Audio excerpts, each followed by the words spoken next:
Hello friend, welcome in how to explainer YouTube channel. आज की film में कड़वे लेसन भी है एंटरटेनमेंट के साथ साथ। तो इसको एक्सप्लेन करने में हमें थोड़ा मुश्किल जरूर हुआ, इस वजह से फिल्म को अंत तक जरूर देखिएगा। अगर पसंद आए तो लाइक का बटन दबा दीजिएगा। इस फिल्म का नाम है द मर्सिलर, जो कि कोरिया का एक्शन क्राइम फिल्म है। तो विदाउट वेस्टिंग टाइम शुरू करते हैं फटाफट इसका एक्सप्लेनेशन। फिल्म के पहले सीन में दिखाते हैं इसके लीड कैरेक्टर हान को, जो कि अपनी गाड़ी लेकर उसमें बैठा है जेल के बाहर अपनी किसी साथी के इंतजार में। और फिर कुछ ही पल बाद एक दूसरा लीड कैरेक्टर दिखाते हैं जिसका नाम है जॉन। और जॉन बाहर निकलता है, अपने दोस्त हान के साथ मिलता है और इन दोनों की दोस्ती हुई थी जेल में। इसके बाद हान क्या करता है, अपने दोस्त जॉन को लेके जाता है अपने बॉस से मिलवाने के लिए। फिल्म के इस पहले सीन को याद रखना जिसमें गैंगस्टर हॉन और जॉन की आपस में मुलाकात हुई जेल के बाहर, क्योंकि फिल्म इसी सीन से आगे पीछे होता रहता है। फिर उसके बाद दिखाते हैं एक दूसरा करेक्टर जिसका नाम है जुनसुक, जो कि पुलिस की एक बड़ी ऑफिसर है। और ये पुलिस वाली पड़ी है मिस्टर हॉन के गैंग की। और इसके बाद हमको नया करेक्टर देखने को मिलता है जिसका नाम है मिस्टर खो, जो कि बॉस है मिस्टर हॉर्न का। जो कहने को तो मछलियों का व्यापारी है, लेकिन असल में उसका ड्रग्स जो भी धंधा बोले गलत धंधा वो करता है। लेकिन यहाँ पर आई है मिस्टर चुनसुक इसको धमकी देने के लिए कि अगर मुझे तुम्हारे खिलाफ कोई एविडेंस मिला तो मैं तुम सबको पूरे गैंग को जेल की हवा खिलाऊंगी। इसके बाद फिल्म में आज से 3 साल पहले का समय देता है जब हान ने पहली बार जेल में जॉन को देखता है। जेल में थप्पड़ फाइटिंग चल रही थी जिसमें दो बंदे आपस में एक दूसरे को बारी बारी थप्पड़ मारते हैं, लेकिन इनमें एक कैदी था जो इस चैंपियन ऑफ द गेम था। वो उस कंपटीशन में सबसे आगे था और कोई भी उसके साथ मुकाबले के लिए तैयार नहीं था। अभी जॉन नया ही आया था, वो इस बंदे के मुकाबले में उतरता है और वो काफी दुबला पतला था उसके मुकाबले में। तो क्या हुआ, जॉन उसके मुकाबले में उतरा और काफी धड़ाधड़ मुकाबला करता रहा। इसी बीच जॉन चीटिंग करते हुए इसके मुंह पे थप्पड़ की बजाय एक पंच मारता है, लेकिन इस कंपटीशन को जीत लेता है। जैसे नाराज होकर उस चैंपियन फाइटर के साथ ही जॉन को मारना स्टार्ट करता है, लेकिन जॉन बहुत स्मार्टली उन सब की भी पिटाई कर लेता है और तभी जेल के गार्ड्स आके इन सबको अलग करते हैं। हॉर्न को भी पता है कि जॉन ने चीटिंग किया, लेकिन उसको जॉन का यह अंदाज पसंद आया। रात को हाथ जॉन को मिलने गया और उसके सेल में जाता है और उसे समझाता है कि आज तूने जिस लोगों से पंगा लिया वो काफी खतरनाक है, तो आगे से थोड़ा एहतियात करना। अगली सुबह जॉन किसी बंदे से जेल में जाके बाहर लॉन में हॉर्न के बारे में पूछता है कि हॉर्न कौन है। तो वो बंदा हॉर्न के बारे में बताता है कि जो हॉर्न बहुत खतरनाक बंदा है। इसके आने से पहले यहाँ पर छोटे मोटे बहुत सारे बॉस हुआ करते थे, लेकिन इसने आते ही सबकी पिटाई करके और खुद बॉस बन गया। इसके बाद कहानी एक बार फिर से प्रेजेंट में आती है और आज जॉन को जेल से छूटे हुए 13 दिन हो चुके हैं। मिस्टर को अपनी गैंग के साथ किसी रिजॉर्ट के ऊपर पार्टी कर रहे होते हैं। वो जॉन से कहते हैं कि हाँ, तुम्हारी काफ़ी तारीफ करता है और मुझे खुशी है कि तुमने जेल से निकलने के बाद हमारी गैंग को ज्वाइन किया। इसी पार्ट में लल्लू किम भी होता है जो जॉन को खास पसंद नहीं करता है, क्योंकि उसे डर है कि आने वाले समय में जॉन उसी की जगह न ले ले। वो फ्रस्ट्रेशन में जॉन से बहस करने लगता है और जॉन भी उसकी अच्छी खासी इंसल्ट कर लेता है। किम की इस इमेच्योर बिहेवियर की वजह से मिस्टर को उस पर थप्पड़ों की बरसात करता है और उसे समझाता है कि तुम भी अपने बाप जैसा इडियट मत बनो, जो दरअसल उसका भाई था। और वो अपनी इस बेइज्जती से दो के साइड पे बैठे, हाय मेरे चाचा ने मुझे मार दिया। इसके बाद कहानी फिर से पास में शिफ्ट होती है और वहां पर एक कैदी जो बहुत ही खतरनाक होता है वो जेल में एंट्री होता है, जिसका नाम है डॉनी। और ये एक बड़ा खतरनाक गैंगस्टर है। हान भी डॉनी के बारे में जानता है, इस वाले वो जेल में उससे दुश्मनी नहीं करना चाहता है। वो अगले दिन डॉनी के पास जाके उसका बिजनेस को ऑफर देते हैं कि जेल में होने वाले सिगरेट का बिजनेस हम दोनों में 50 का होगा, ताकि हम दोनों में किसी की तरह कंपटीशन न हो। डॉनी हान का मजाक उड़ाते हुए उसका ये ऑफर रिजेक्ट करता है। इसी वक्त एक कैदी हान को आकर बताता है कि उसके किसी आदमी को गार्ड्स ने बहुत बुरी तरह पीटा है। हॉर्न वहां पहुंचते जेल के चीफ वारन से मिलता है और वो समझता है कि डॉनी ने इसको मुझसे ज्यादा पैसे दिए हैं, अपनी तरफ कर लिया है। हॉर्न के सवालों से नाराज होकर वार्डन गुस्से में आके गार्ड से हॉर्न को बुरी तरह पिटवाता है और उसके बाद उसको जेल की किसी काली कोठरी में बंद करता है।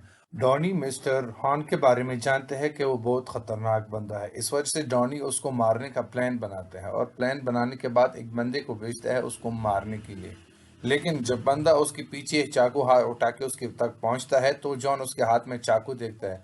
तो उससे फाइट करके वो हान की जान बचा लेता है। और भी ये सब कुछ देखे कि ये फील्डिंग उसके लिए सजाई गई थी। अगले दिन हान जॉन को अपनी जान बचाने के लिए शुक्रिया कहता है। जॉन उसे कहता है कि मैंने सुना है कि इस जेल में तुम ऐसी कैदी हो जिसके पास सेलफोन है, तो मेरे पास एक आइडिया है जिससे हम वार्डन की अकल टिकाने लगा सकते हैं। अगले दिन ये दोनों जेल के वार्डन से जाके मिलते हैं और इसे एक सेलफोन में कुछ फोटो दिखाते हैं जिसमें हान काफी सारे सिगरेट के साथ नजर आता है और उसे ब्लैकमेल करते हुए कहते हैं अगर ये फोटो लीक हुई तो बाहर के लोगों को पता चल जाएगा कि तुम किस तरह जेल के अंदर सिगरेट का इलीगल धंधा कर रहे हो। आदन शुरू में थोड़ा अकड़ दिखाता है लेकिन अंत में हान की बात माननी पड़ती है। अब हान का अगला टारगेट था डॉनी, तो वो डॉनी और उसके एक साथी को बंधक बना के जेल के किचन में लेके जाते हैं। असल में हान को इस बात का शक है कि डॉनी को किसी बंदी ने जेल में हान को मारने के लिए भेजता है। वो टॉर्चर करने के लिए उसके ऊपर खोलता हुआ तेल डालता है और फिर उससे पूछता है कि बताओ तुम्हें किसने भेजा है। जॉन से टॉर्चर नहीं देखा जाता, वो यहाँ से बाहर चला जाता है। इतना टॉर्चर सहने के बाद ने डॉनी ने कुछ नहीं बोला, तो वो फिर से गर्म तेल लेके उसकी तरफ बढ़ता है। लेकिन ये सब कुछ देखकर डॉनी का एक बात आदमी बहुत डर जाता है। वो हॉर्न को सारा सच बताता है। वो कहते हैं कि हान के बॉस मिस्टर कोनी हमको भेज दिया क्योंकि उसको डर है कि आने वाले समय हान इस गैंग का बॉस न बने। इस वजह से हान को मारवाना चाहता है। इस सब को जानने के बाद हान डॉनी को मार लेता और वार्डन के जरिए से इसको हार्ट अटैक करार देता है। इसके बाद सीन शिफ्ट होती है प्रेजेंट है और उस वक्त जॉन को जेल से छूटे हुए 32 दिन हो चुके हैं। मिस्टर को इस बात का डाउट है कि डॉनी की जान हार्ट अटैक से गई या उसे किसी ने मारा है। उसको इस बात का डर है कि कहीं हॉर्न को उसकी असलियत के बारे में पता तो नहीं लग गया है। लेकिन उसका भतीजा किम उसको भरोसा दिलाता है कि उसमें जेल से पता गया था कि डॉनी की जान हार्ट अटैक से ही गई है। मिस्टर को उससे कहता है कि हमारे रशियन के साथ एक बड़ी ड्रग डील होने वाली है जिसके लिए हमें हान की ज़रूरत पड़ेगी। वो डील पूरी होती हम हान को भी ख़त्म करेंगे। अब यहाँ सोचने वाली बात यह है कि जब हान को अपने बॉस के असलियत के बारे में पता है तो वो उसके साथ काम क्यों करता है। तो इस सवाल का जवाब फिल्म में हम आगे मिलेगा। पास्ट में 3 साल पहले की असल में दिखाई जाता है इंस्पेक्टर चुनसुक अपनी सीनियर ऑफिसर के साथ एक मीटिंग कर रहे थे जिसमें वो बताते कि हमारे पास ड्रग डीलर मिस्टर को के खिलाफ अभी तक कोई पुख्ता सबूत हाथ नहीं लगा है, लेकिन मेरे पास एक प्लान है जिससे हम मिस्टर को की पूरी गेम को ख़त्म कर सकते हैं। आगे चुनसुक बताती है कि मिस्टर को का खास आदमी अहान अभी जेल में, हम अपना कोई आदमी जेल में भेजेंगे जो हान के साथ दोस्ती करके उस गेम में शामिल हो जाएगा।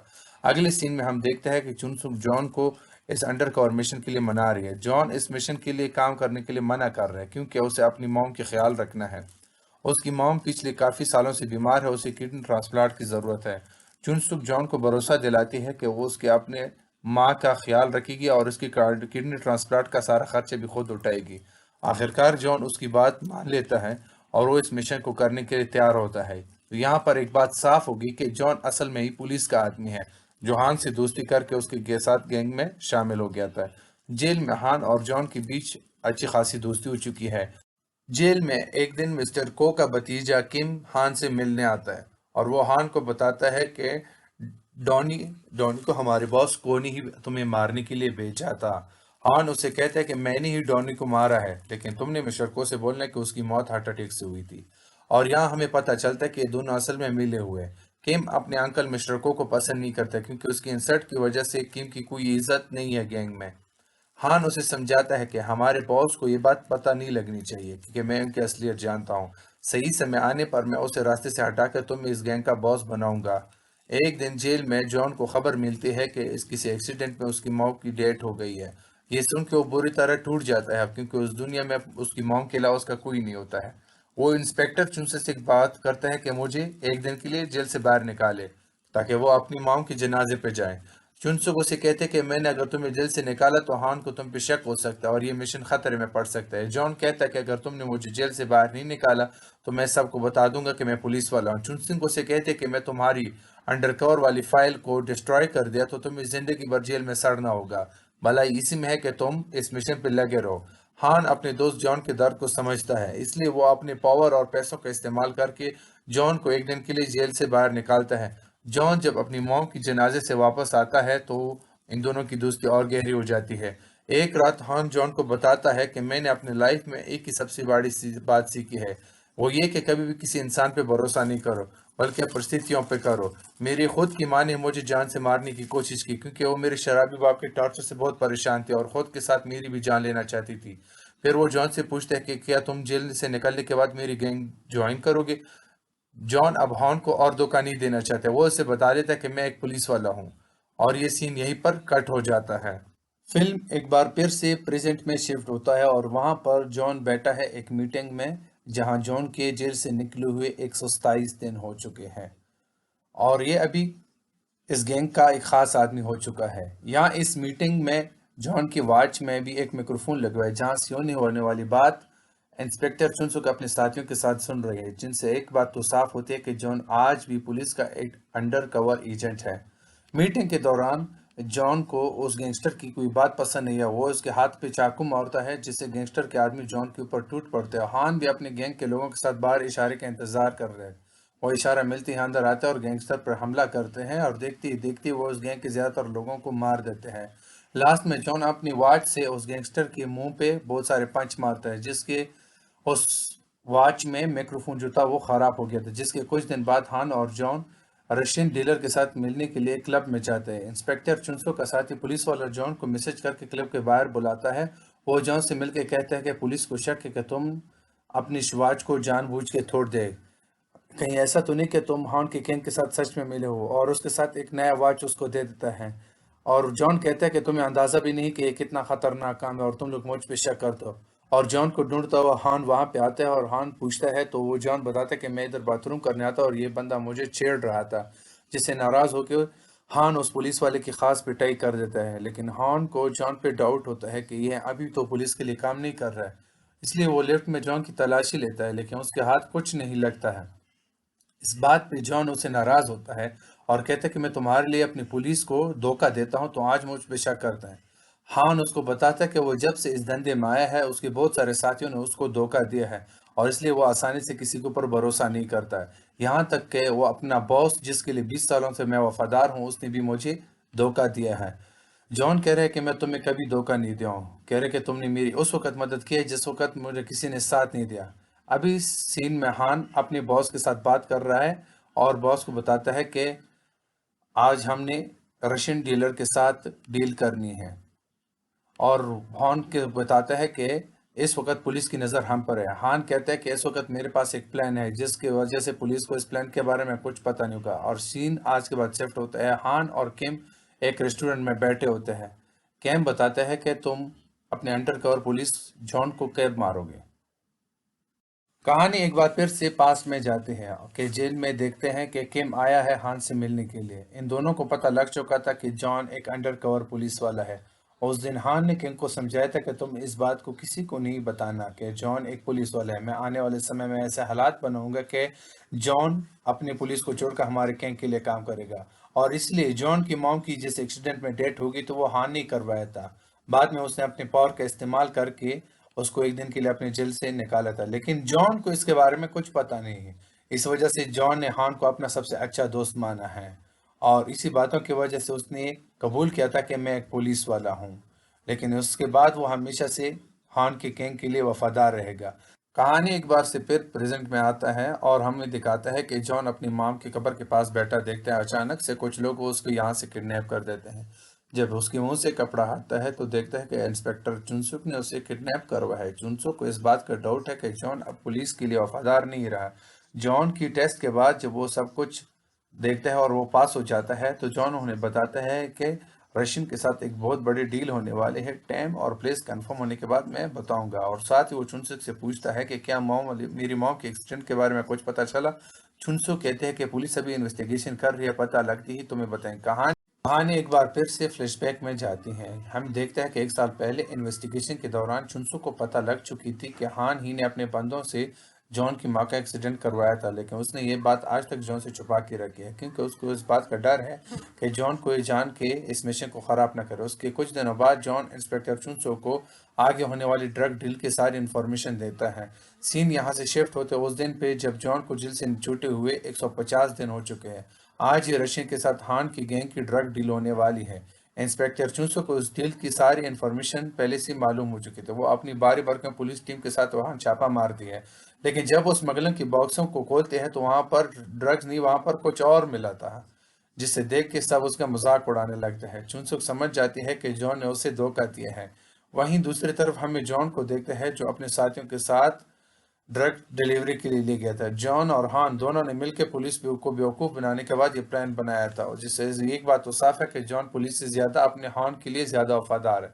हान ने अपने बॉस को के साथ सारे आदमियों के साथ मिला दिए, और डिलीवरी का कंफर्मेशन होती ही वो अपने बॉस के साथ साथ सारे रशियन गैंगस्टर को भी मार देता है। अपनी हार से बुखलाई इंस्पेक्टर चुनसुक जॉन को पुलिस स्टेशन बुलाती है और उसको एक्सीडेंट की वीडियो रिकॉर्डिंग दिखाती है। तुम उस आदमी का साथ दे रहे हो जिसने तुम्हारी माँ का हत्यारा है। ये फुटेज देख के जॉन बुरी तरह से भर जाता है और उस पर गुस्सा करते हुए कहता है कि तुमने आज तक ये बात मुझसे क्यों छुपा के। चुनसुक कहते कि मैं किसी हाल में इस ऑपरेशन को खराब करना नहीं चाहती थी। पुलिस स्टेशन में बैठे हुए जॉन को योहान की वो बात याद आती है जिसमें उसने कहा था कि कभी भी किसी इंसान की बजाय अपनी परिस्थितियों पर भरोसा करो। परिस्थितियां इंसान से कुछ भी करवाती है। वो पुलिस का साथ देते हुए योहान को कॉल करता है और उनको बताता है कि हमारे गैंग का कोई बंदा पुलिस से मिला हुआ है। क्या गैंग में तुम्हारे अलावा कोई और बंदा है जो मेरे अंडर कवर होने वाली बात जानता है? उसने पुलिस को बता दिया है कि मैं अंडर कवर होते हुए तुम्हारा साथ दिया है। हान जानता है कि उसके अलावा किम ही सिर्फ इस बात को जानता है, इसलिए वो रात को किम को अपने घर बुलाता है और उसे पूछता है कि तुमने मुझे धोखा क्यों दिया। किम कहता है कि मैं तुम्हें कभी धोखा नहीं दिया, ये जरूर पुलिस की कोई चाल है। हान अपने दोस्त पे बहुत भरोसा करता है, इसलिए वो किम की किसी बात का भरोसा नहीं करता है। किम उसके सामने गिड़गिड़ाता है, लेकिन हान उसे पीट पीट के जान से मार देता है। इसके बाद हान सारा ड्रग और पैसा अपने उस पुराने अड्डे पे जाता है जहां जॉन ने उसको मिलने बोला है। बाहर खड़ी गाड़ियों से शक होता है कि शायद जॉन ने पुलिस के साथ यहाँ पर फील्डिंग सेट कर दी है, लेकिन फिर भी वो अंदर जाता है, जॉन से मिलते हैं। जॉन हान से कहता है तुम आखिर किस तरह के इंसान हो, तुम्हें लोगों की जान लेने में बिल्कुल हिचकिचाते नहीं हो। हान उसे कहता है कि मुझे लोगों की जान लेने में कोई मजा नहीं आता है, लेकिन ये हमारे धंधे के लिए जरूरी है। तब जॉन उसे पूछता है कि आखिर क्या गलती मेरी मॉम की, तुमने उनको क्यों मरवाया। इंता सुनती है हान उस पर गन थमाता है। हान उसे कहता है कि तुम्हें अपने गेम में शामिल करने के लिए मुझे उस वक्त जो भी करना लगा ठीक लगा मैंने कर लिया। जॉन उससे कह रहा कि अगर तुमने मेरी जान लेनी है तो जल्दी गोली मारो, क्योंकि पुलिस यहाँ कभी भी आ सकती है। हान जॉन को काफी पसंद करता है, इस वजह से वो उसको गोली नहीं चलाते। इसी बीच में वहाँ पुलिस वाले आते हैं। हान और बीच के बीच में बहुत फायरिंग हो रही है। हान ने पुलिस वालों को मारता रहता है। जॉन को पता है कि जॉन हान उस पर गोली नहीं चलेगी, इस वजह अपने साथी पुलिस वाले से गन मांगता है।